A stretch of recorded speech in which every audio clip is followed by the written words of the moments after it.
quinta, que no es tan estudiada, ¿ya? Principalmente estos cuatro, no nos quedamos a conversar hoy día. Entonces, de lejos, las enfermedades de son las más frecuentes, porque tienen las enfermedades más importantes a razón de patología pulmonar, ¿no? Como el asma, por ejemplo, ¿no? ¿Ok? Y su cuadrito resumen final, supone que este cuadrito ustedes lo van a estudiar cuando ya terminan de estudiar todo, van a poder aplicar la información que hay en este cuadrito. ¿Ok? Bien, empezaremos con el enfisema, que es la primera patología constitutiva. ¿Qué es el enfisema?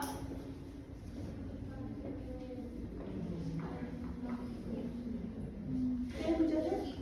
¿Cómo? Inflamación. ¿Qué más por acá? ¿Qué es? El colapso de la pared renal. Colapso. Creo que es un mejor término. Destrucción o ruptura de la pared. Porque colapso es como que se cerrara, ¿no? No es colapso. Entonces, destrucción. Se rompe, de manera de que si se rompen las paredes alveolares, tenemos un espacio alveolar más amplio, ¿verdad? Más grande. ¿Ok? Entonces, la definición de enfisema, ¿qué cosa es? Es la ruptura de las paredes alveolares, generando espacios aéreos amplios, muy grandes. ¿Ok? Por lo tanto, el paciente, si hay una destrucción de las paredes alveolares, hay una destrucción de la superficie a través de la cual se producía la hematosis, ¿no? Clínicamente, ¿cómo se podrá manifestar? ¿Cómo se manifesta clínicamente? ¿Qué les dirá? Bien. No puedo respirar. Un mejor término. Disnea, ¿verdad? ¿Cómo pueden ustedes cuantificar la disnea? O saber si tiene disnea o no. ¿Qué le preguntaría? ¿Le pregunto, señor, cuál es su calculación? ¿Qué le preguntaría? ¿Qué le preguntaría? ¿Quiere evaluar la disnea? Su frecuencia respiratoria es más rápida. La frecuencia respiratoria. ¿Eso es disnea? Si es que está más incrementada, podría ser un indicador de que no está recibiendo una cantidad considerable. Ya, a ver. Si se cansa en alguna actividad cotidiana. Claro, está mejor, ¿no? Sí, señor. ¿Usted se cansa o le falta el aire cuando hace un tipo de actividad? Sí, antes hacía 3 pisos sin problema, pero ahora es un piso y me canso, me falta el aire, no puedo respirar. O antes caminaba 3 cuadras y ahora camino media cuadra y estoy cansado. Entonces, así yo puedo cuantificar o puedo determinar por lo menos que existe, ¿no? Que hay presente este cuadro, este síntoma, ¿no? Es un síntoma que siente que le falta el aire, ¿ok? Síntoma. Entonces, pero la disnea es muy específica, pero prácticamente es la única manifestación del enfisema. ¿Ya? No suelen empezar con mucha tos, básicamente es disnea. Entonces, vamos a ver los tipos de enfisema. El primero, centroacinal. Este es uno de los más importantes. Veamos el cuadrito aquí. Este es el acino, ¿verdad? Sacos alveolares, conductos, sacos, conductos. Ahora deberían estar los conductos y los sacos, ¿verdad? No se ve nada. ¿Por qué? Porque en el centro del acino, en el medio, es que se ha generado la destrucción y se han generado espacios alveolares amplios y grandes. ¿Cumple la definición de enfisema? Sí, está en el centro del acino, enfisema centroacinal. ¿Cuál es la relevancia y la importancia de este primer tipo de enfisema? Es que está asociado directamente al tabaco. Y otro que es el más frecuente de todos. O sea, de todos los tipos de enfisema, ¿cuál es el más frecuente? El centroacinal. Y está asociado al tabaco. ¿Y por qué es importante el tabaco? Porque vamos a repetir ¿cómo? Claro, no vamos a ver ahora los efectos nocivos que genera el tabaco sobre el pulmón. De manera tan importante es esto que las dos principales, o dos de las patologías obstructivas, el enfisema y otra que vamos a ver a continuación, están prácticamente asociadas directamente al consumo de tabaco. Por lo tanto, si tengo un paciente con enfisema, lo primero que le voy a preguntar como antecedente es: señor, ¿usted fuma? Me va a decir: sí, fumo una cajetilla al día hace 20 años o incluso más. ¿Ya? Entonces, conclusión, el enfisema centroacinal es el más importante, predomina en lóbulos superiores, está fuertemente asociado al tabaco. Por lo tanto, lo primero que yo le voy a preguntar es antecedentes. ¿Ya? Siguiente tipo de enfisema: pannicular o panacinal. Acá está. Y miren, afecta todo el acino. ¿Ya? Todo el acino, el panacinal, ¿no? Y panacinal ya tiene preferencia por los lóbulos inferiores y está asociado al déficit de alfa-1 antitrypsina. ¿Qué es la alfa-1 antitrypsina?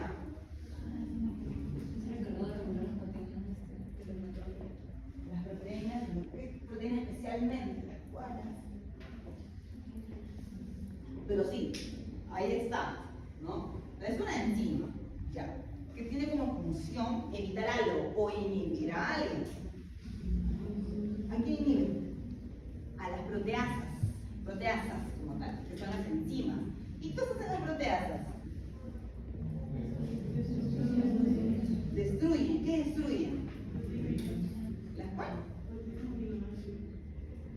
Ya, pero específicamente destruye una estructura. ¿Han escuchado ustedes de la elastina? La elastina forma parte de los componentes del tejido conectivo, del sostén de las paredes alveolares. ¿Ya? Entonces, esta elastina genera el sostén, la fuerza, el esqueleto de las paredes alveolares. Normalmente existe un equilibrio entre proteasas y antiproteasas, de manera de que se evita la destrucción, se evita que se destruyan completamente la elastina. ¿Ok? Entonces, la alfa-1-antitrypsina inhibe a las proteasas, hace que las proteasas estén tranquilas, calmadas, que no exceden su función y por lo tanto no destruyan demasiado a la elastina. Por lo tanto, si no tengo alfa-1-antitrypsina, ¿qué ocurriría? Claro, la función de las proteasas se incrementa, se desequilibra y tengo una gran actividad proteasa que de manera que se destruye toda la elastina y las paredes alveolares se destruyen, ¿no? Se destruyen, flaquean y se generan emfisema. ¿Ok? Entonces, esta patología, la deficiencia, es genética, es una patología, es una enfermedad genética, ¿no? Nace con el paciente y es heredable también a la familia. Además de ello, no todos los pacientes tienen la misma forma de presentación, porque hay niveles. Hay algunos que tienen muy poquito déficit, pero otros que tienen un gran déficit.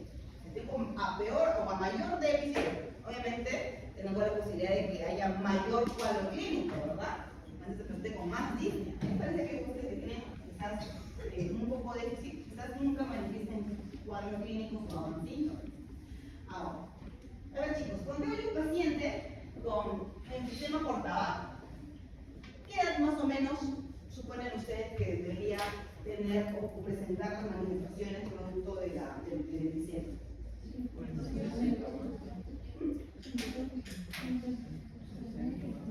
¿Al qué tiempo de fumar presentará esa alergia y esa molestia? Un aproximado. 5 años, empezó a fumar a los 20, a los 25 y empezará con su disnea por tabaco. 10 años. ¿Ah? ¿Qué más son ustedes? Usualmente, muchachos, son décadas. O sea, para que se produzca un enfisema por tabaco, son décadas de la vida fumando, son de 20 años a más incluso. Por lo tanto, generalmente el paciente con un enfisema circulacional es un paciente adulto mayor. ¿Ya? A diferencia de eso, cuando yo tengo un paciente con esta patología de alfa-1-antitrypsina, el paciente hace cuadro clínico a edades tempranas de la vida. O sea, ¿a qué edad llegará? 25 años.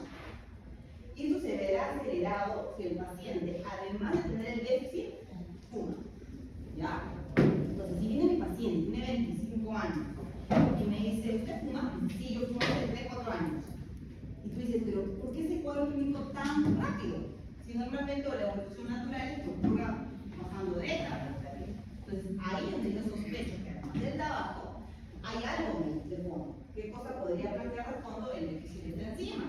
Ya se tendría que desglosar la sangre y ver en qué nivel está y podrán corroborar su diagnóstico o planteamiento de diagnóstico.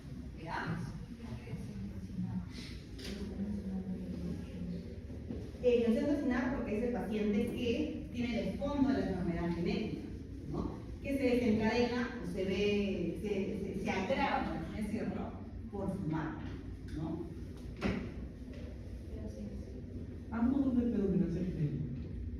¿Cómo? Hagamos un, por favor. Alucinar y Pero el centrocinal crecimiento abajo y el panacinar al fondo crecimiento. Esto es completamente teórico, muchachos. Yo lo estoy aplicando a la práctica clínica. A la práctica clínica, ¿qué le digo? Si un paciente se presenta de edad más joven y tiene un poco de la regla. Ya, doctor, pero ¿qué enfisema hará? ¿De qué enfisema se enfisema? No hay duda, ¿verdad? Si tú dices, ¿qué enfisema hará? ¿Este o este? Probablemente haga los dos, o quizás este con predominancia, porque tiene una enfermedad genética de fondo. Eso ya quizás es un poco irrelevante, pero vámonos a la práctica, a la aplicación de esta información. ¿Ok? Pero doctora, yo quiero saber cuál de los dos hace. Ok, pero finalmente es irrelevante determinar cuál de estos enfisemas es, porque finalmente tiene el enfisema, ¿no? Entonces, estamos aplicando esta información que es completamente teórica a un caso clínico, a un cuadro real de lo que nos puede llegar, ¿ya? Entonces, a eso más que nada me voy, pero la teoría es esa. Yo sé que la teoría es panacinar, el FA1 y intracinar está abajo, eso ya lo sé. Pero es completamente teórico, vamos a aplicarlo. Entonces, me llega un paciente con déficit de alfa-1 hidroxina, tiene 25 años y ya tiene cuadro clínico, probablemente que dice que ha fumado, entonces tú dices, ok, el paciente tiene de fondo una enfermedad genética que se ha visto empeorada debido al hábito de fumar en tan poco tiempo. ¿Y qué tipo de enfisema hará? En este caso ya no es necesario ni importante definir qué tipo de enfisema, porque el que tiene enfisema tiene enfisema, pero yo he aplicado la información que tengo acá, o que hemos estado estudiando. Ya, a eso me refiero con aplicar la información que estamos estudiando, que es completamente teórica. Siguiente. Otro, acinar distal, es decir, de los acinos al final. Y miren, está tan al final que está incluso, pero alguien tiene plumón de plumón de cerrar. Me he olvidado de su plumón escribida. ¿Tienen? Justo para el siguiente dato. Que también puede ser aplicable a un caso clínico. Gracias. A ver, préstame los dos. Listo, gracias. Entonces, miren, el paracetal o acinar distal es en la parte más distal del acino. Y si esta parte más distal del acino está adherido o pegado a la pleura, ahí es donde tiene relevancia.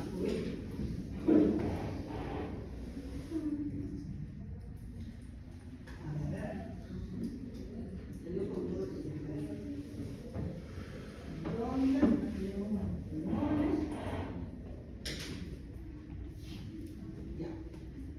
Entonces, les comentaba yo, cuando es acinar distal, ¿cómo es que esos acinos están en la zona más distal?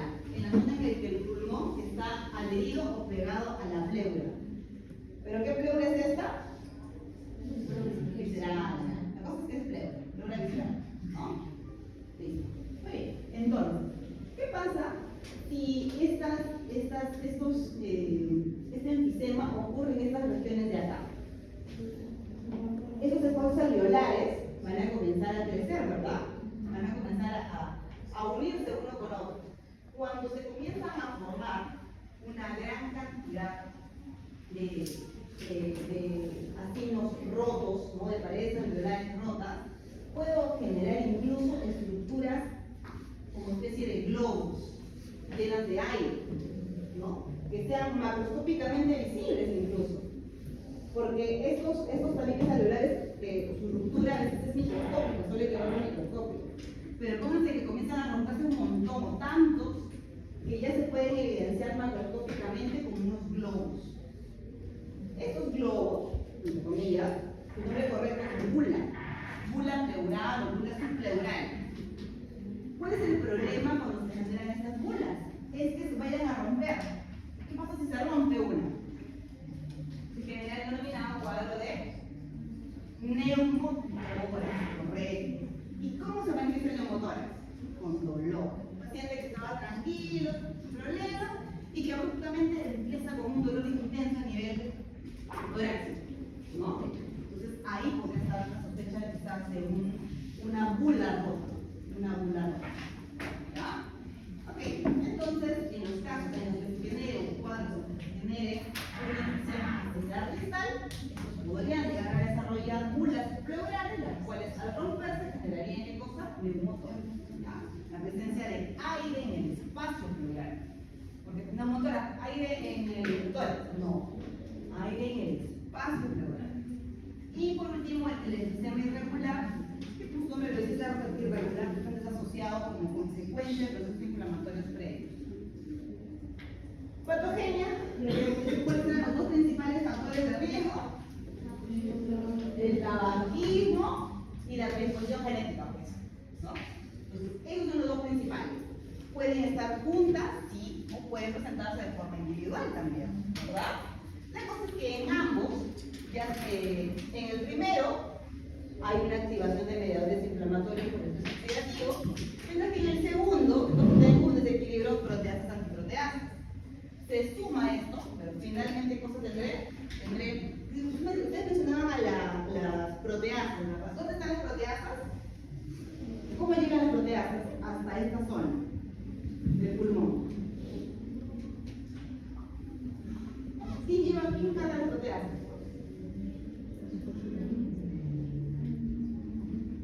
Los polímorfos nucleares, los neutrófilos. Cuando tiene inflamación aguda, tendría que ser polimorfo. Polimorfo. Llega el polimorfo, degranula, libera sus proteasas, ¿no? ¿Y cómo llega el polimorfo? El polimorfo va a llegar porque se ha generado un proceso inflamatorio, ¿verdad? A partir del humo del tabaco. Se generan mediadores que van a condicionar la llegada importante de células inflamatorias, principalmente polimorfos, que son los que llevan sus proteasas, específicamente ¿cuál? La elastasa, ¿no? Y comenzará esto a dañar el tejido, a dañar el tejido conectivo y se genera mi enfisema. Y si a esto yo le sumo el déficit de la alfa-1, eso será peor, ¿no? Mi consecuencia será peor, ¿ok? Entonces, como dijimos en esta enfermedad, ¿cuál es el problema? El problema es el desarrollo de la patología a edades más tempranas y que se agravará, ¿ok? El déficit de toxina. Porque esta enzima que hace inhibe la elastasa, inhibe a las proteasas. Ok, entonces, finalmente, tengo un proceso inflamatorio agudo con polimorfos nucleares que libera sus gránulos de proteasas. Y si no tengo alfa-toxina, pues las proteasas actuarán sin obstáculos, generando finalmente el enfisema. ¿Ven ustedes esos dos alveolos de aquí? ¿Ven? O sea, normalmente cuando yo tengo un pulmón sano, yo no veo alveolos. Los alveolos miden milímetros, o sea, menos de un milímetro, miren, imagínense, son microscópicos. Por lo tanto, macroscópicamente, cuando yo agarro un pulmón, yo no debería ver alveolos, porque son microscópicos, como una esponjita en la que yo no puedo ver cada espacio alveolar. Cuando yo veo como aquí, estoy viendo, ¿verdad? ¿Ven acá espacios? ¿Como huequitos? Exacto. ¿Ven acá? Acá. Cuando lo veo, cuando lo puedo evidenciar macroscópicamente sus pápulas. Rápidamente yo puedo decir, ok, acá hay una zona de enfisema. Porque habitualmente no se debe observar. ¿Ya? Miremos aquí.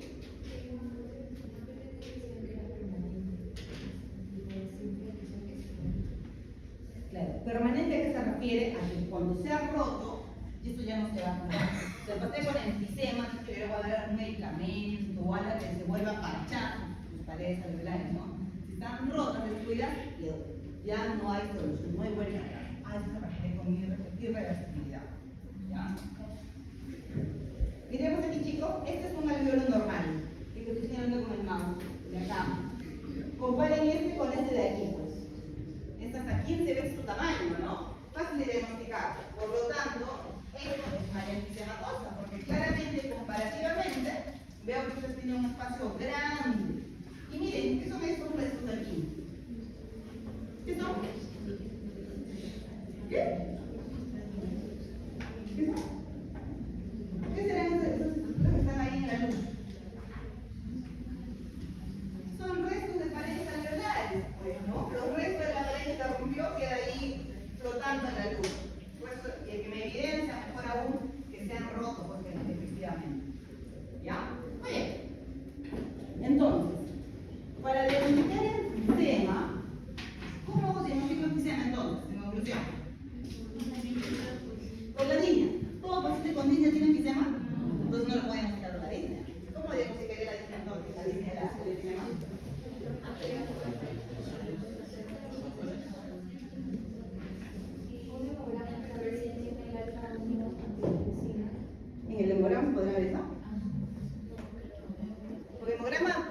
orina, ¿no? Plaquetas. Eso en el caso que esté asociado a la medicina, pero si tiene por tabaco, antecedentes, ya. Chicos, ¿cuál es la definición de enfisema? ¿Cuál es la Muy bien, por lo tanto, ¿cómo yo puedo evidenciar que se ha roto la pared alveolar? ¿Cómo evidencio que se han roto las paredes alveolares? Con microscopía, con microscopía. La definición que ustedes están dando es una definición microscópica. Mediante microscopía es que yo diagnostico el enfisema, pues. Entonces, para diagnosticar el enfisema, tiene que ser con una evaluación histopatológica. Es como que mirar ya sea a la macro o a la micro con mi microscopio, ver tejidos pulmonares y ver alveolos rotos. Así lo diagnostico. ¿Por qué hago hincapié? Porque vamos a ver la siguiente patología. La segunda patología es bronquitis crónica. ¿Y cómo se diagnostica la bronquitis crónica? Acá. Tomo productiva persistente por 3 meses, por 2 años consecutivos. Entonces, ¿cómo diagnostico la bronquitis crónica? Por esta patología no funciona acá. Por clínica, por cuadro clínico. La bronquitis crónica se diagnostica clínicamente. Por lo tanto, cuando yo quiera diagnosticar bronquitis, le voy a preguntar: señor, ¿usted tiene tos? Sí, tengo tos. ¿Cuánto tiempo está tosiendo? Bueno, tengo tosiendo ya 6 meses. ¿Hace cuánto tiempo? Hace como 2 o 3 años. Diagnóstico: bronquitis crónica, porque cumple la definición. ¿Ok? Entonces yo a ustedes no les voy a preguntar: ¿cómo diagnostico la bronquitis crónica? No, les pondré un caso que les diré: señor, un paciente está tosiendo tanto tiempo, ¿no? Entonces ustedes dicen: ah, ya, cumple el criterio de diagnóstico. Entonces ya ustedes podrán ponerle el diagnóstico, ¿verdad? No les voy a preguntar directamente cómo diagnostico bronquitis crónica. Principal causa de bronquitis crónica. ¿Cuál? El tabaco, pues tú decías, ¿verdad? El tabaco es el factor de riesgo más importante para enfermedades obstructivas. 1, enfisema. 2, bronquitis crónica. La principal causa de bronquitis crónica también es el tabaco. Entonces te dirán: señor, ¿usted tose? Sí, yo estoy tosiendo hace 6 meses, hace unos 2 o 3 años. Señor, siguiente pregunta: señor, ¿usted fuma? Te va a decir: sí, yo fumo una cajetilla hace 20 años, 30 años. ¿Ya? Entonces ya saben cuáles son las preguntas que tienen que ustedes realizar para diagnosticar adecuadamente esta enfermedad. Adulto mayor. ¿Ya? Entonces, y también está asociada a lugares con alta contaminación, como cuáles. La ambiental, ¿no? Como las metrópolis, como Lima. Ahora, bronquitis crónica puede presentarse solita, la bronquitis crónica, o puede estar asociada a otras enfermedades, como el enfisema o con bronquiespasmo, que es una forma media asmática. ¿Ya? Diferencias y relaciones, justo lo que les mencionaba yo. ¿Cómo hago el diagnóstico de enfisema? Diagnóstico morfológico, macro y microscopía. ¿Cómo diagnóstico bronquitis? Por cuadro clínico. Pregunto signos y síntomas del paciente. En el enfisema, ¿dónde está la enfermedad? En el acino, ya hemos visto todos claramente cómo estaban rotas las paredes alveolares. En la bronquitis crónica, ¿dónde está el problema? En los bronquios y los bronquiolos, vías aéreas todavía más grandes, vías aéreas grandes a pequeñas bronquiolos. Pero no llega al acino. Entonces miren, dense cuenta cómo el cigarro finalmente afecta desde la vía respiratoria más grande hasta la más chiquita. Todo el bronquiolos afectado. ¿Ya? Ahora, generalmente estas enfermedades coexisten. Es decir, el paciente llega con características de enfisema y con características de bronquitis. Viene con las dos cosas usualmente. ¿Ya? ¿Por qué? Porque la causa es la misma, pues. El mismo desencadenante, fumar. La suma de las enfermedades, ¿cómo se denomina? EPOC. ¿Qué es EPOC? Enfermedad pulmonar. ¿Ya? ¿Ok? Acá está lo que les decía. Dijimos, la infuria, ¿cuál es? Fumar. Enfisema, bronquitis crónica, ambas se conectan. Muchos pacientes vienen acá al médico, vienen con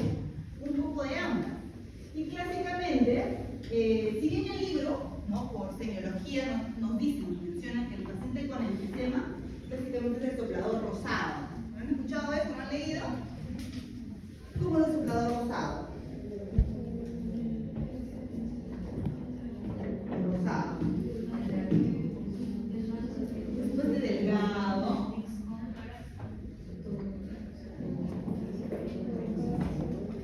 No está cianótico, ¿verdad? Pues debe ser rosado, es su color normal, habitual. Mientras que el paciente con bronquitis viene con mucha tos y está cianótico, ¿no? Porque le falta el aire. ¿Ya? Entonces, pero eso es algo realmente de los libros. Clínicamente, lo que nos llega a nosotros necesita. El paciente llega con casi siempre llega con un poquito de hambre, de manera que no tiene una estructura clásica de bronquitis, una estructura clásica de neumonitis. Solamente llega con hambre. Por lo tanto, mi evaluación tiene que ir más allá. Preguntaré cuánto tose, preguntaré si hay disnea, preguntaré si hay un factor de riesgo de fondo, preguntaré muchas cosas para poder definir finalmente mi cuadro. El asma también está asociada aquí un poquito, ¿ya? Porque el asma se encuentra dentro de las enfermedades obstructivas, ¿no? Lo hemos conversado y el asma se encuentra ahí. ¿Qué es esto? Esto es un bronquio. Si esto es un bronquio, ¿qué será esto? ¿Qué sería esto? El epitelio respiratorio. ¿Cuál es el epitelio respiratorio? Epitelio pseudoestratificado, cilíndrico, ciliado. ¿Qué más? Con células calciformes. O mejor llamado epitelio respiratorio. Muy bien. Además de ello, bronquitis crónica, ¿verdad? Y si es crónica, ¿qué células de la inflamación voy a encontrar? Por acá me dicen macrófagos. ¿Qué dicen ustedes? Si hay inflamación crónica, ¿qué células de la inflamación voy a encontrar? ¿Cuántas células de la inflamación hay? Un montón, ¿no? Me dicen linfocitos. Ya, linfocitos. ¿Qué otra célula es característica de la inflamación crónica aparte de linfocitos? Los neutrófilos no. Puede ser. ¿Por sí o no? Ya, linfocitos sí. ¿Cuál es la célula que acompaña al linfocito? ¿Cuál? ¿Quién acompaña siempre al linfocito? Nadie recuerda nunca, nadie se acuerda del plasmocito. ¿Cuál es el plasmocito? La célula plasmática, muchachos. Siempre que hay inflamación crónica, por lo menos voy a encontrar esta célula. Linfocélula plasmática. Claro, pero ¿puedo encontrar otra célula por ahí que se ha metido? Sí, también. Pero característicamente van a predominar esas cosas. Y si es inflamación aguda, neutrófilo polimorfo nuclear, ¿verdad? Entonces, eso es característico. No es absoluto, porque a veces cuando yo encuentro inflamación aguda, también voy a encontrar por ahí que yo linfo, pero la célula que va a predominar siempre es el polimorfo cuando es agudo. Entonces, esto solamente para recordarlo, ¿ya? No tengo moda, pero bueno. Entonces, dijimos, para la inflamación aguda, ¿qué célula es? Polimorfo nuclear. ¿Cuántos núcleos tiene el polimorfo nuclear? Pero un polimorfo sano, porque a veces hay polimorfos que están enfermos y tienen algunas alteraciones, ¿no? Un polimorfo sanito, ¿cuál es ese? 3, correcto. Clásicamente el polimorfo nuclear tiene 3 núcleos, un núcleo es trinucleado, ¿no? Ahí está. Y si ustedes se concentran bien cuando ven al microscopio, van a ver claramente los 3 núcleos, ¿ah? Así que lo van a ver bonito. Calma, lo van a ver. Polimorfo nuclear. Y si es un linfo, ¿cuántos núcleos tiene? 1, dicen por acá, por allá. 2. 1 nada más, pues. Todos sabemos que tiene 1.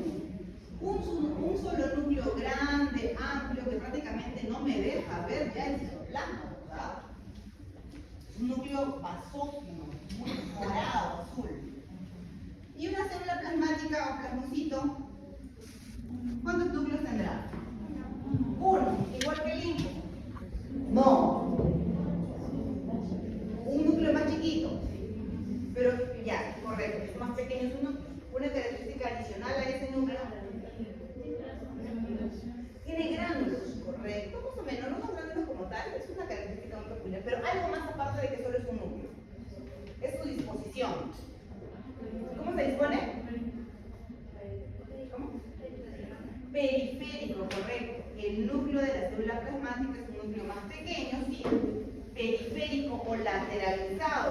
rosado y se ve como una rueda de carreta, así la cromatina.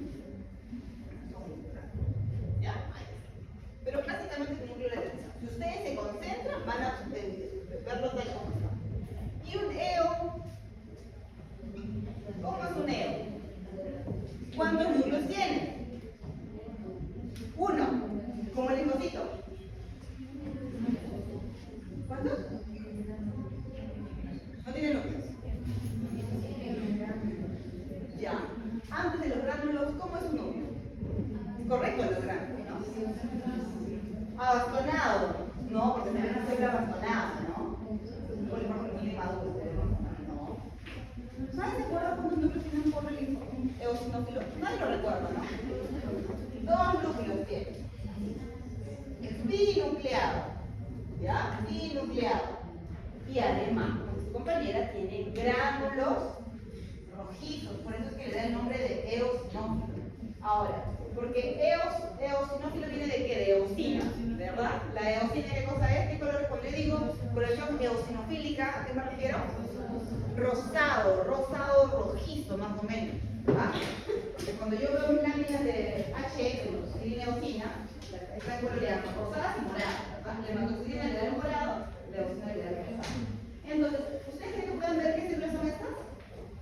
¿Qué células serán? Tengo un montón de puntitos, ¿verdad? ¿Qué células creen ustedes que pueden ser? Miren, a pesar de que está lejos y que no se ve tan bien, yo digo, doctora, pero el diagnóstico es bronquitis crónica, puede mencionar linfocitos y células plasmáticas. Claro, correcto. Porque el diagnóstico es bronquitis crónica, ¿verdad? Entonces miren, debajo del epitelio subepitelial, una gran cantidad de linfos y células plasmáticas. ¿Ok? Bronquitis crónica. Y miren aquí cómo el epitelio respiratorio se ha caído, se ha cancelado. Y también hay células de la inflamación crónica metidas dentro del epitelio. Entonces aquí no me cabe duda de que esto es un cuadro de bronquitis crónica. Algunas otras características que ustedes deben de repasar cuando ya han terminado de estudiar ambas patologías, su forma de presentación. Siguiente patología, bronquiectasia. ¿Ok? Entonces, para hacer el diagnóstico de bronquiectasia, ¿cómo lo hago? Primero, ¿qué es la bronquiectasia? Es la destrucción, pero ahora ya no se destruye el alveolo. ¿Qué se destruye? El bronquio. El bronquio y los bronquiolos, muchachos. Vías aéreas todavía amplias son las que se destruyen. Se destruye el tejido muscular, el tejido elástico, de manera que se generan espacios amplios, aéreos amplios. Y estos espacios aéreos amplios son susceptibles de sobreinfectarse. Por eso que clínicamente el paciente con bronquiectasia también viene con tos. Pero no es una tos productiva como la de la bronquitis crónica normal. Es una tos abundantemente productiva, hasta incluso purulenta. Porque estas son estas cavernas que se generan, producto de la bronquiectasia, condicionan que ahí se acumule mucho fluido, mucho moco.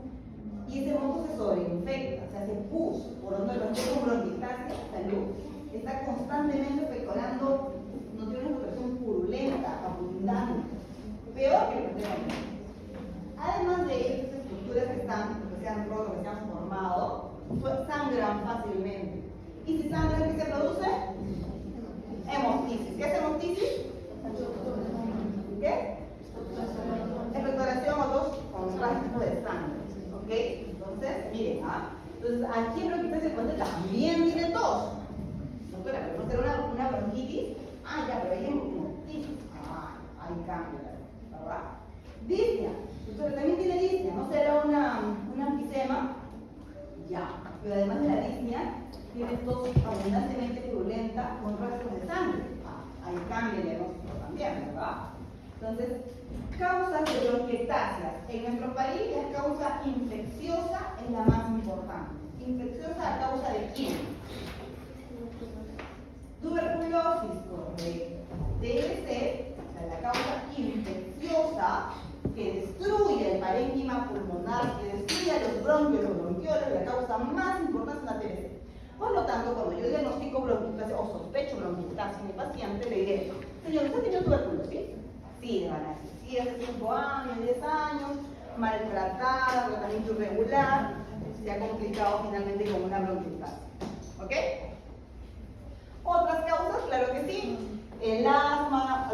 obstrucción bronquial, que genere que la infección se quede dentro, la fibrosis quística, la disfunción celular primaria, pero en nuestro país la cosa más importante, ¿no? ¿Qué pasa?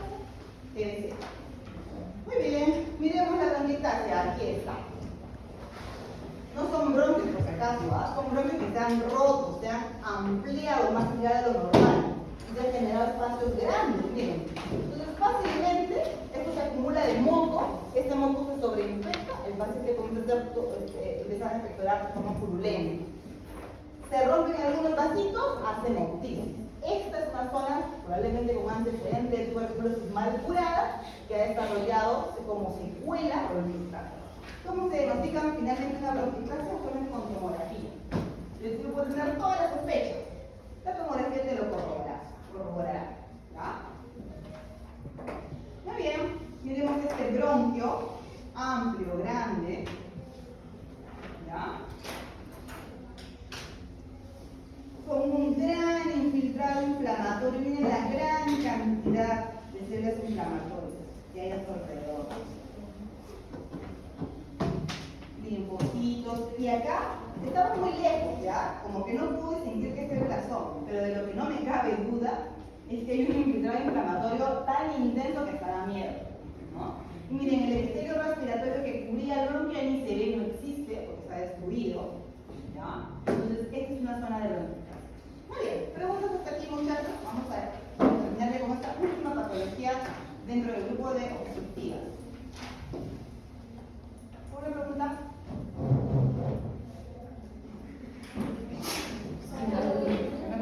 ¿Vamos rápido? No hemos enfermado todo el invierno y ahora vemos enfermado. Ya. Estamos encerrados. ¿Cómo? Sí, entonces, asma. ¿Qué recuerdo del asma principalmente? Dos características. Intermitente y reversible. Hay una obstrucción de la vía aérea que debe de ser intermitente y reversible.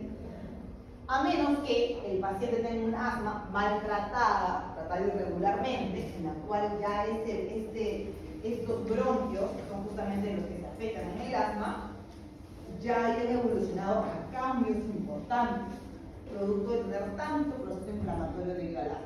¿Ya? ¿Qué cosa observo? Hay una gran inflamación bronquial con la célula que ¿cuál es la célula emblema del asma? El eosinófilo. Puede haber un infiltrado inflamatorio con gran cantidad de eosinófilos. ¿Ya? Entonces, miren, clínicamente que tengo tos otra vez, disnea otra vez. Entonces, se dan cuenta que los síntomas como tal son muy inespecíficos. Siempre tengo que ir más allá y preguntar más allá. Por ejemplo, te dice que tiene disnea y tos. Ya, pero esta disnea se ha desencadenado a partir de que, no sé, porque limpió su casa que estaba toda empolvada. Ahí hay un factor desencadenante, ¿verdad? Entonces, si bien la tos y la disnea son inespecíficas, ¿qué cosa tengo que hacer yo? Tengo que hacer preguntas sobre preguntas para tratar de buscar en qué patología se puede circunscribir. ¿Ya? Eso es lo que tienen que hacer ustedes. Otra característica importante del asma son las sibilancias. El paciente viene y te dice: mi pecho silba, te dice directamente. Si ustedes auscultando lo van a evidenciar. ¿Ok?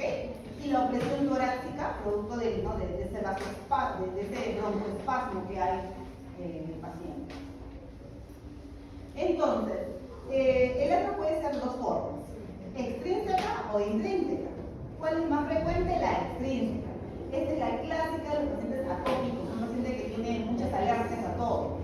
¿Dónde está el antígeno? En el ambiente. ¿Qué antígenos puedo encontrar en el ambiente? A ver, ¿quiénes son los más? ¿Cuáles son los antígenos? Los alergenos. Los ácaros, ¿qué más? El polen, el contacto con algún tipo de animal quizás, ¿no? También. Ya puede ser también, o sea, algunos es de chocolate, en algunos también les genera broncoespasmo, sí, también. Algo más del polvo, también en algunos casos, ¿no? El polen, como decíamos. Entonces, básicamente les va a decir eso, ¿no? Que hay un desencadenante específico que es el originario de todo. Y la intrínseca, en la cual no hay, no es por respuesta inmune, no hay antecedente de toxicidad, que se ve en el 30% de los casos. Bien, entonces, ¿cómo empieza todo? A ver, miremos aquí el dibujito, ¿ya, chicos? De la cara. En este dibujito tengo yo. Esto es lo normal. Este es el bronquio de una persona sana, que no tiene asma. Epitelio respiratorio. Por debajo del epitelio que tengo la lámina propia. Y miren, acá está la lámina propia donde hay vasos sanguíneos. Y miren, un polimorfo, un linfocito. Nada más. Eso es lo normal. O sea, en la lámina propia puede haber células inflamatorias, sí. Pero una, pues por ahí dispersa, perdida. ¿Ok? Luego tengo músculo liso y tengo las glándulas subepiteliales. ¿Ya? Esto es lo normal. ¿Cómo empieza el proceso? Hay la exposición a un alergeno, en este caso el polen, entra en contacto con la célula de la célula presentadora del antígeno. Ya todos sabemos que la respuesta en el asma está o iniciada por los linfocitos de Helper 2, ya todos lo saben. Es el de Helper 2 que produce interleuquina 4, la cual estimula los linfocitos B. Los linfocitos B maduran la célula plasmática y comienza a producir ¿qué cosa? Inmunoglobulina. Inmunoglobulina E principalmente, la cual se une a los receptores de los mastocitos. El mastocito se degranula, inicia una respuesta alérgica, por lo tanto, induce la llegada de una gran cantidad de células de los eosinófilos. Y miren, esto es un núcleo, ¿no es un núcleo? Dos núcleos, ¿verdad? Ya está, corroboramos que el eosinófilo es una célula binuclear. ¿Ok? Entonces, se degranula también el eosinófilo, tengo una gran respuesta inflamatoria alérgica. Y vemos, miren, esto es lo normal, ¿verdad? Miren ahora cómo evoluciona. Cómo cambia el epitelio producto de un paciente que está con un asma maltratada por la catarata. Primera característica. ¿Qué pasa con la membrana basal? Miren acá la membrana basal. Esta membrana, miren esta. ¿Qué pasó con la membrana basal? Correcto, un engrosamiento. Primera característica microscópica, engrosamiento de la membrana basal. Siguiente característica. ¿Qué pasa en la lámina propia? ¿Se acuerdan que había dos células inflamatorias? Ahora, ¿qué hay? Hay Mayor celularidad. mayor células, hay un incremento, hay un infiltrado mayor de células de la inflamación, ¿no? Predominando ¿cuál? El eosinófilo. El eosinófilo es el que llega con mayor cantidad, una gran cantidad de células eosinófilas. Miren el músculo liso que está aquí. Este músculo liso, comparado a este, ¿qué ha ocurrido? Ha aumentado de volumen. ¿Qué es eso? Hipertrofia. La hipertrofia del músculo liso. Aumento de volumen. Y miren las glándulas submucosas. Acá habían 9 glandulitas y acá hay, como más de 20. ¿Cómo se llama cuando hay un aumento en el número? Hiperplasia. Hay hiperplasia de glándulas submucosas. ¿Ok? Entonces, todos los cambios conducen o generan ¿qué? Que la pared bronquial reduzca su luz, y si la luz está más chiquita, cuando el aire pasa, ¿qué pasa? Silba, pues silba, pues un silbido. Por eso se produce la disnea, la sensación de opresión, porque se ha reducido la luz bronquial. Todos los estímulos, muchachos, son estímulos vagales, ¿verdad? Todos estos aumento de la producción de moco, broncoespasmo, todos son síntomas por reflejo vagal.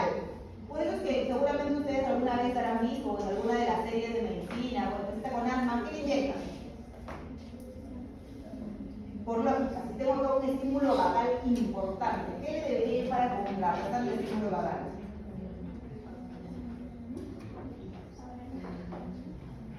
¿El vagal es simpático o parasimpático?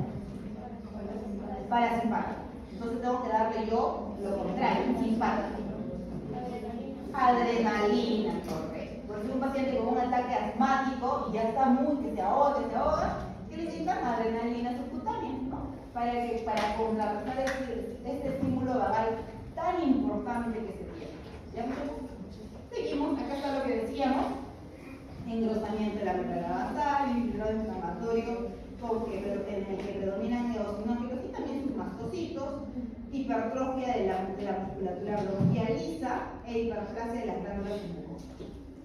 Entonces, ¿ven los eosinófilos? Sí. Cada uno de estos puntitos rojitos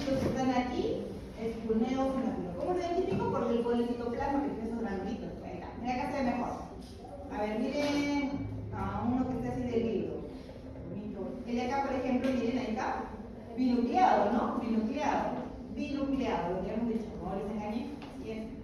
Hay otro, binucleadito, los tenemos rápidamente los tengo. Muy bien, hasta aquí con patología obstructiva. ¿Alguna pregunta?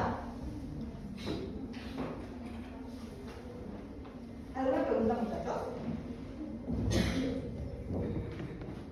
Muy bien. Vamos a ver lo que corresponde a patologías restrictivas. ¿Ya? Restrictivas.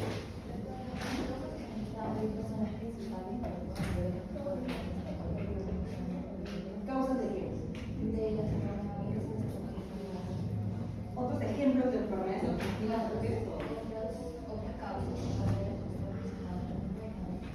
Claro, porque la causa depende de qué enfermedad estamos tratando. Porque si hablamos de la urticaria, la causa más frecuente es la infección. Si hablamos del asma, es una respuesta inmune, ¿no? Entonces ahí la causa varía dependiendo qué enfermedad tenga. O sea, ¿puede haber otras causas? Claro que sí. Sí.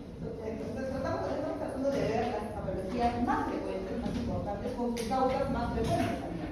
¿Ya? Pero obviamente van a existir algunas causas que quizás no hemos mencionado ya porque son raras en nuestro medio, ¿no? Extremadamente raras. ¿Ya? Muy bien, neumonía restrictiva. ¿Y qué es lo que acá restringe?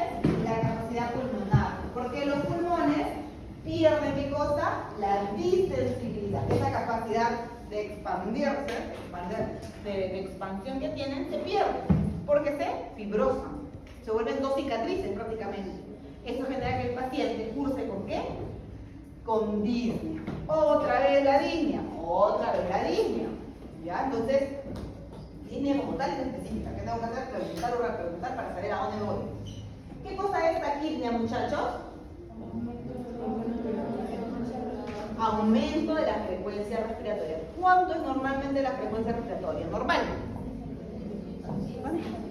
16 a 20. Muy bien. Póngase que yo no me le pongo paciente con taquipnea diferente. ¿No?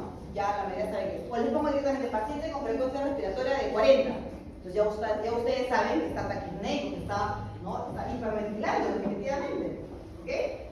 Entonces no es necesario que les diga paciente con aumento de la frecuencia respiratoria. No. Ya ustedes pueden sacarlo de la dos formas. Si les coloco de frente la frecuencia respiratoria o si les pongo taquipneico solamente. ¿Ya? Entonces el paciente con fibrosis pulmonar o con problemas restrictivos pulmonares cursa clásicamente con disnea, taquipnea y cianosis. ¿Ya? Porque obviamente este pulmón fibrótico ya no tiene espacio para la hematosis, no tiene espacio para un adecuado intercambio gaseoso, por lo tanto cursa únicamente con cianosis. Ahora, en la radiografía que se encuentra, no hemos colocado un ejemplo de radiografía lastimosamente. Vamos a utilizar esta imagen de acá, ¿ya? La imagen de que se ve en la radiografía. ¿Cómo se ven los pulmones en una radiografía? ¿Qué color se ve? Negro, correcto. Radiolúcido, negro, todo se ve negro, porque el aire en la radiografía se ve negro. Pero ¿qué pasa cuando yo veo la radiografía de un paciente con fibrosis o con una enfermedad restrictiva? Se forma como una trama, ¿verdad? Una trama. Es similar a la del vidrio deslustrado o vidrio catedral. ¿Conocen el vidrio catedral? No, ya no lo usan, hace tiempo que no lo usan. ¿Ok? Pero es este vidrio que tiene esta forma, un laberinto, Entonces, si a mí me colocan paciente con una radiografía en la cual se puede observar lesiones irregulares o líneas irregulares como vidrio deslustrado o vidrio catedral, pienso inmediatamente en una enfermedad restrictiva. ¿Ok? Entonces eso es lo característico del pulmoncito en la radiografía. ¿Ya? Miren las causas de enfermedad restrictiva, un montón. Puede haber incluso enfermedades autoinmunes. El AR, el lupus puede generar fibrosis pulmonar. Medicamentos, la radiación, enfermedades de todo tipo realmente. ¿Cuál es la causa más frecuente de todas? Tengo un paciente con fibrosis pulmonar. Digo, ¿cuál es la causa más frecuente por la cual ha llegado a fibrosis pulmonar? ¿Cuál? ¿Cuál? ¿Neumonía? No. Es la más fácil de todas.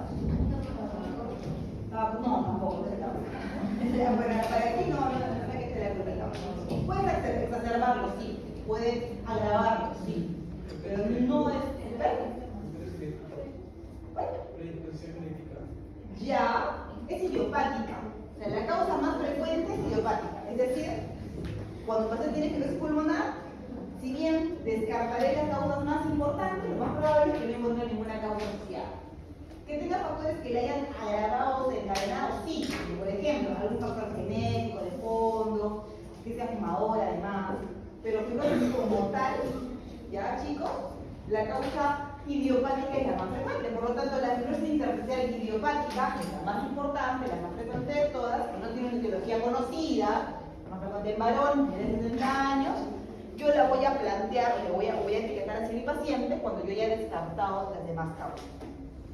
Descarto las causas que hemos visto en el cuadrito, finalmente quedará como que, como una fibrosis intersticial idiopática. ¿Ya? ¿Qué tengo? Entonces, miren, acá se mencionan factores de riesgo, ¿verdad? Hay factores de riesgo que pueden empeorar, pero no son la causa. Causa, consecuencia como tal, no se evidencia.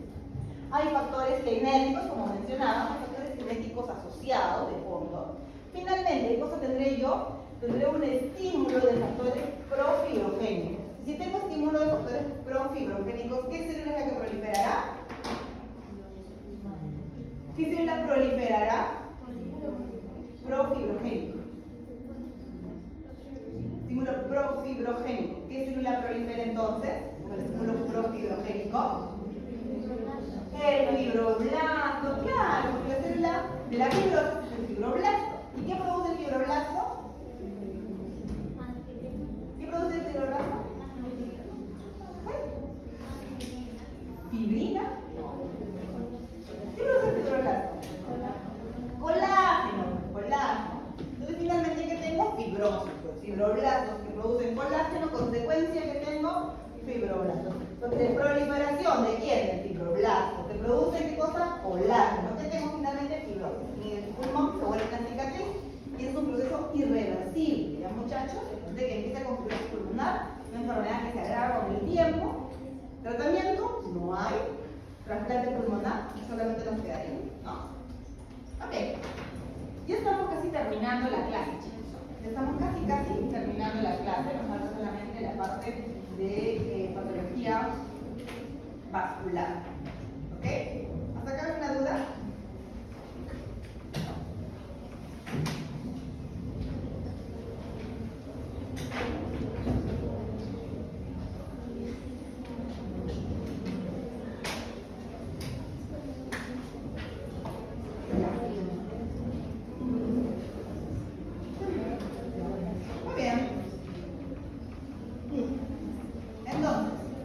Embolia.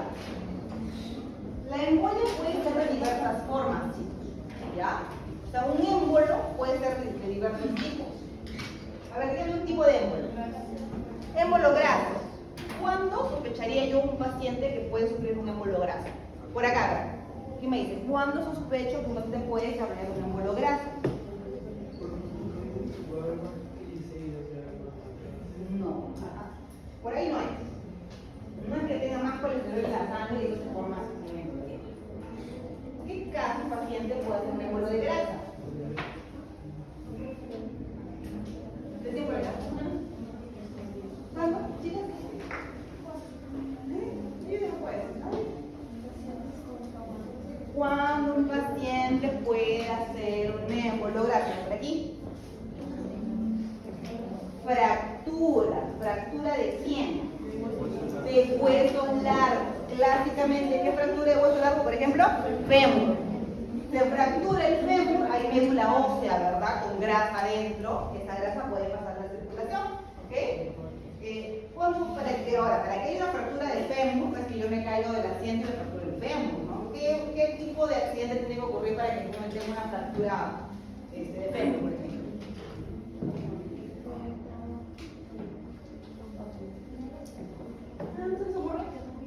Digo, el paciente que llega con la sospecha de émbolo graso, con fractura de fémur.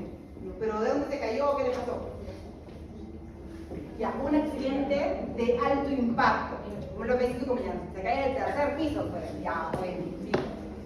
Un accidente de tránsito, ya sea de un motocar, un accidente de alta velocidad, eso no se fractura un hueso tan importante y tan duro como el fémur, ¿ya? Entonces, una forma de tener un émbolo graso, fractura de huesos largos, clásicamente el fémur, en el contexto de un accidente de alta intensidad. Otro tipo de émbolo. Bueno, émbolo gaseoso, correcto. Otro tipo de émbolo de líquido amniótico, muy bien, gestante. No, pero una gestante tiene como, ¿cuál es? No, 30 semanas de gestación y sufre un accidente, se cae, rueda las escaleras, ¿no? Al parte del líquido amniótico puede pasar a la circulación sanguínea y generar un émbolo de líquido. Otro tipo de émbolo. Bueno, yo les pongo un ejemplo. Un paciente que tiene una paciente que tenga cáncer de ovario, ¿no? Puede haber un émbolo de células neoplásicas, células cancerosas, ¿no? Se mete en la circulación, viaja con el objetivo de hacer metástasis y se forma un émbolo. Y el émbolo más frecuente de todos, pues, ¿cuál nos falta? El émbolo que proviene de dónde? Que se origina en un trombo, pues en un trombo. Ese es el émbolo más frecuente, el émbolo que se origina en un trombo. ¿Y por qué se forma un trombo, doctora? A ver, una causa por la que se forma un trombito, un populito. Y ahí viene, ¿no? La famosa triada de Virchow, ¿no? ¿Cuál es la triada de Virchow? Lesión endotelial, hipercoagulabilidad y éstasis vascular, ¿ya? Entonces, los émbolos pueden ser de diversos tipos. El émbolo más frecuente es el émbolo que proviene de un trombo. Se denomina émbolo trombótico, o sea, porque provino o se originó en un trombo. ¿Por qué hay un trombo? Por todas las causas que ustedes han mencionado que están dentro de la triada. Un ejemplo dentro de la triada, yo les digo, la ruptura de una placa teromatosa, ¿no? Porque se lesiona el endotelio. ¿Ya? Ok. ¿Dónde se forman con mayor frecuencia los émbolos? Los émbolos trombóticos. Los émbolos trombóticos se forman con mayor frecuencia en miembros inferiores, ¿no? En los inferiores. ¿Cómo se llama ese cuadro clínico? Trombosis venosa profunda, ¿verdad? Y clínicamente, ¿cómo se manifiesta la trombosis venosa profunda? Un aumento de volumen. ¿Ya? La palabra hinchazón, como que no está muy médica, ¿ya? Digámosle edema o aumento de volumen, ¿ya? Inflamación tampoco, porque inflamación me habla de células inflamatorias. Y en la trombosis no es que haya inflamación, ¿no? Hay más que nada un problema constitutivo, linfático, venoso, ¿verdad? Entonces no hay inflamación, ¿ya? Entonces, paciente me viene, por ejemplo, aumento de volumen, pero solamente de un miembro, con el lado derecho. Un cambio en la coloración, se pone medio cianótico el miembro, ¿no? Y está dolorosa la palpación. Cuando yo no toco los músculos adyacentes, hay dolor. Entonces ahí sospecho una trombosis venosa. Entonces, ¿qué digo? Ok, tengo que usar tratamiento inmediatamente, porque si este trombo en el sistema venoso profundo, en el inferior, se libera y viaja por la circulación y llega al pulmón, puede obstruir un vaso sanguíneo importante, generando un tromboembolismo pulmonar, que es un cuadro muchas veces aparatoso que puede causar la muerte del paciente. Por lo tanto, como lección que tengo, todo paciente con trombosis venosa profunda debe ser tratado, evaluado y diagnosticado, ¿no? Bueno, una lista de factores de riesgo que están en asociación de la triada de derechos que ustedes han mencionado. A ver, paciente con consumo de anticonceptivos. ¿Por qué? ¿Qué producen los anticonceptivos? Exacto. Genera un estado de hipercoagulabilidad, más trombosis a la sangre. Entonces le pongo, por ejemplo, paciente de 30 años con antecedentes de consumir anticonceptivos orales. Ah, hay un factor de riesgo importante. Otro factor de riesgo que no está mencionado ahí es la gestación. Las gestantes viven en estado de hipercoagulabilidad. ¿Ya? ¿Qué más? Reposo en cama. ¿Por qué el reposo en cama? Porque el paciente obviamente tiene una éxtasis venosa, ¿no? Cirugías graves, fracturas importantes. También está el cáncer. Dijimos que el cáncer como tal también es un factor de riesgo o cualquier otra forma de hipercoagulabilidad. Muy bien.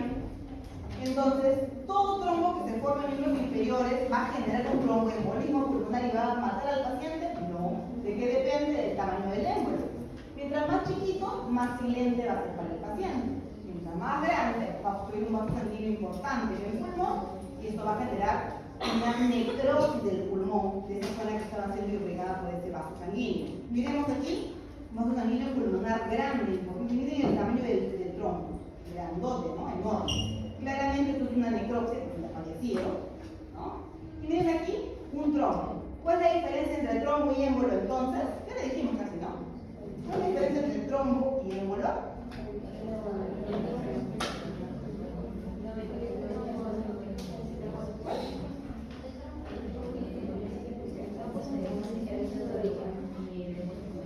Claro, porque el doctor, usted lo ha dicho, que el trombo está adherido a la superficie, está ahí. Cuando se libere, se volverá un émbolo. El émbolo viaja, el trombo está adherido. Si vemos esta imagen de aquí, ¿qué será? ¿Es un trombo o un émbolo? Un émbolo, porque tiene toda la luz, todo está dejando la luz en el medio de la luz, ¿no? Es un trombito. ¿Ya? ¿Por qué se produce finalmente la muerte en el paciente con tromboembolismo pulmonar? Porque hacen agudamente insuficiencia cardíaca derecha, hacen cor pulmonar aguda. Miren esta zona del pulmoncito afectada, necrótica, con cambio de la coloración, es una zona pues, del pulmón que ha muerto, está en necrosis, entonces es poco coagulativo, ¿no? Producto del cierre vascular. Muy bien, porque estamos no otro motivo que hemos conversado y listo. Referencia, están al final. Ya chicos, a ver, ¿qué